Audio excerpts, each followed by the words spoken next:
passo é entregar um golpe na cara do oponente. Botar ele para dormir e fazer aquele golpe que vai derrubar o cara naquele momento. Então você precisa ter a distância correta para poder bater. Então, se você não se desloca bem, você não vai conseguir bater. Se você não consegue chegar no alvo, você não vai conseguir bater. E, consequentemente, se você não consegue se esquivar, se desvencilhar do oponente, você não vai conseguir se defender. O passo, essencialmente, vai te proteger e vai fazer com que você bata forte. Isso vai ter que conectar. Faz parte da estrutura corporal para que você possa bater. Você bate no meio do passo, você bate depois do passo. Ele vai te ajudar, ele vai te dar essa estrutura.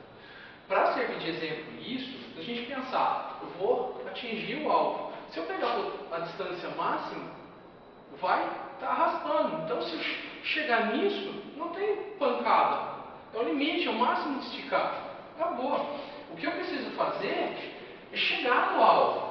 Então, eu vou pôr o golpe. Cheguei nessa distância. Se eu tentar fazer em outra distância, eu não vou ter potência no tiro. Eu tenho que chegar no alvo. Qualquer tipo de golpe que eu queira fazer, eu tenho que chegar no alvo. Dos passos principais que foram colocados, a gente está trabalhando os dois. O Halmar e o Sankomar. Essencialmente os dois, porque eu é o foco do vídeo. Centenas de outros vão aparecer, mas o foco do vídeo são esses dois. Mas, aparentemente, você tem a sensação de que eles servem para a mesma coisa, do mesmo jeito. Não é assim. Eles têm uma função definida, que é a empregabilidade deles dentro da luta. Eles têm um momento certo de se aplicar e eles podem ser substituídos. Em alguns momentos, um substitui o outro sem problema nenhum. Mas existem grandes ocasiões, que são críticas, em que eles têm que ser especificamente ou Halmar ou Sankomar. A substituição causa problemas terríveis, você se torna muito vulnerável. O grande exemplo disso, quando você vai definir usar Sankomar ou Halmar, a princípio de tudo, é a distância que você vai aplicar o golpe. Quando você está muito perto, uma distância de sal, essencialmente você vai cair para o Halmar. Para quê? Um grande exemplo do que foi colocado no outro vídeo. Usar o joelho como parte do tiqueu. Já tem um radar que funciona com as mãos. Tá? Esse exemplo é quando a gente está fazendo o bate-salto. Encaixa aqui justamente para funcionar esse radar.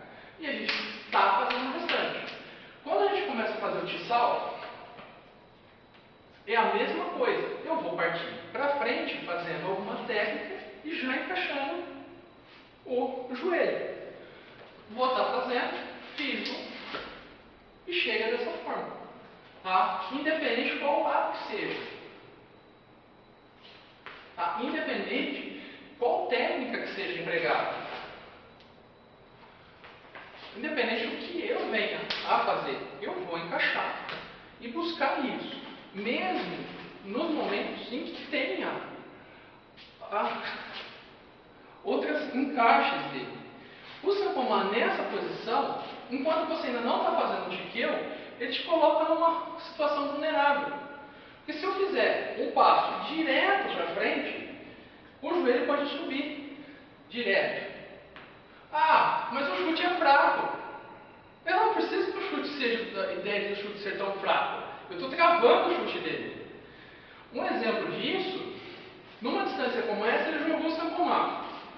Pôs o Sankomar para frente. Nisso eu vou. Isso não é tão fraco. Eu não preciso do restante. O que no Halmar não aconteceria.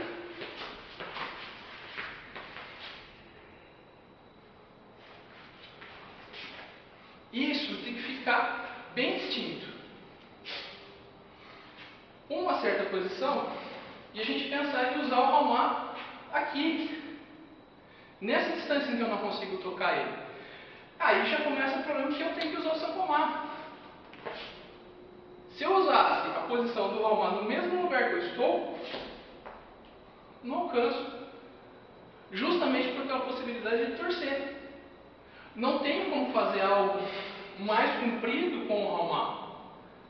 É como se eu tivesse a ideia de que eu estou usando o Halmar para chegar. E quando eu chego e toquei, Já cheguei no T-sal, eu passo para o Halmar. Por exemplo, tá? Fui 1, 2, 3. Defendeu, tá? Defendeu, cheguei. Defendeu, cheguei. Nessa já. Então aí já tenho de novo o radar. Invertendo a posição, travo, pé para trás, mudo.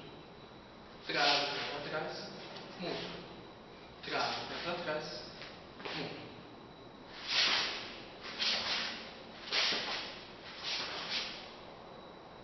O Halmar e o Sanpomar, quando você tem eles numa base à frente, você vai ter uma posição na frente, uma perna fica na frente. Mas o grande princípio do Wing Chun é você se opor frontalmente. Não, você mantém a mesma distância entre com os dois braços, independente para onde você se desloca. Isso é uma coisa importante quando você está treinando os exercícios que foram dicas do vídeo passado e dicas nesse. Esse é um ponto importante para o deslocamento. Mas você pode pensar em substituir a perna por N motivos. Eu quero bater com a direita. O melhor momento de bater agora é com a direita. Sobrou um alvo do lado direito, eu vou bater com a direita, mas eu estou com a direita na frente. Não estou encontrando ângulo. Então a gente acaba fazendo a substituição da base para encaixar isso. O Sanpomar é o mais simples de você inverter. Quando você tem a posição dele, ele está mais afastado, você faz. O Halmar, quando você encostou o joelho com o joelho, nunca faça essa substituição. Quando você fizer essa substituição, você corre o risco de, na hora que trouxer a perna para o lado ou levar a outra, você tomar um chute no meio, se enroscar e tomar rasteira, ou tomar um chute direto no genital ou cabeça, porque ele perde aquela função. O joelho perde a função de ser o radar quando você faz isso. Fazendo a substituição, se eu cheguei nesse ponto, quando eu me movimento, eu abro tudo isso.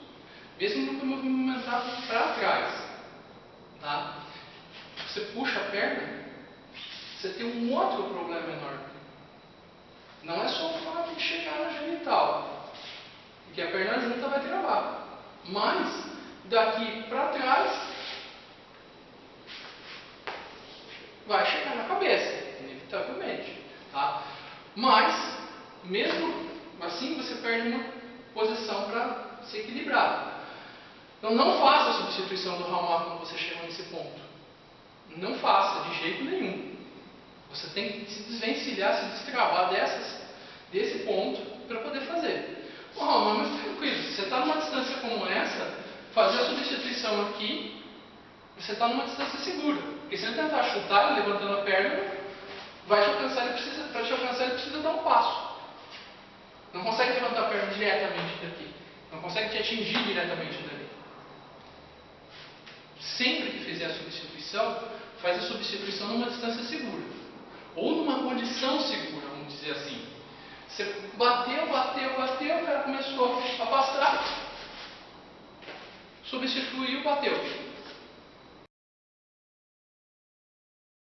O passo ele vai estar fazendo com que eu transite dessa distância de segurança para a distância de luta. Não é foco do vídeo agora discutir como que você vai, o que você vai fazer com as mãos e como que você vai fazer esse trânsito em segurança. Agora o foco é explicar o fundamento do passo, a estrutura do passo, para conseguir continuar andando estruturalmente firme e não ter deslocamentos inesperados. Esse é um detalhe do vídeo. Então, o que a gente vai treinar agora é justamente se movimentar conseguindo controlar a distância. Você diminuir e aumentar de uma forma consciente. É um exemplo básico de como treinar isso. A gente faz o Sanpomar, o seu futsal. Eu vou me deslocar para a esquerda e ele vai para a direita. Isso, acompanha. Eu volto para a direita, ele vai junto. Percebe que você vai ter que controlar isso. Apesar ser um passo lateral, nessa distância, meu pé alcançou. Aqui, meu pé não alcança, porque houve um afastamento. E isso a gente tem que controlar. Porque a qualquer momento a gente pode deixar ele estar andando em paralelo e pouca coisa aumentar e diminuir. E esse é o risco onde você toma a pancada. Mas apenas para servir de referência. Isso treinando com o companheiro. Poderia estar treinando a gente, o companheiro no centro, e eu dando voltas. Futsal. E ele só vai virando.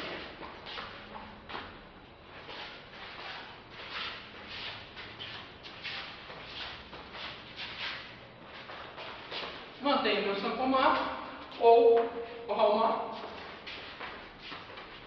ou passo lateral igual.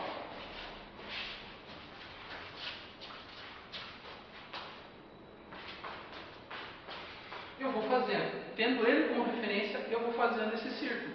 Posso dar a volta toda nele, posso só fazer a meia lua e voltar. Isso é algo que você combina com o seu companheiro que está fazendo. Reparo importante, eu estou fazendo um passo e ele está ajustando a base. Mas o ajuste de base dele é exatamente o princípio do passo. Posicionar o pé do lado e voltar o pé. Então, quando eu faço o passo para a esquerda, ele acompanha com o pé da frente. Primeiro com o pé da frente e depois ajusta o pé de trás. Movimento o pé da frente. Movimento o pé da frente até o seu limite. Deve se manter, não pode deixar que o joelho saia dessa reta. Você está enrolado, o joelho fica exatamente no centro. Então, para você ter de referência, tá? Ele tem o joelho na frente. Isso percebe, isso se mantém. A mesma coisa, quando eu vou para a direita, ele mexe primeiro o pé da frente e aí ajusta o pé de trás. Mexe o pé da frente e ajusta o pé de trás. Mexe o pé da frente e ajusta o de trás. E a gente procura manter essa mesma distância. Assim, esses são alguns exemplos dos exercícios para fazer a soltura dos passos, para você conseguir aplicar eles de uma forma boa, em luta, de uma forma mais real. Vou passar mais alguns exercícios, mais algumas dicas de como utilizar, de como treinar esses passos básicos, além de outras formas de passo. Mas aí é só acompanhar o canal. Vou fazer pelo menos mais 2 vídeos a respeito só do Bikibol e o Taimaku. Você vai ver como é vantajoso, como é possível você aproveitar esses passos básicos para fazer muita coisa. Se inscreve no canal, acompanhe os próximos vídeos.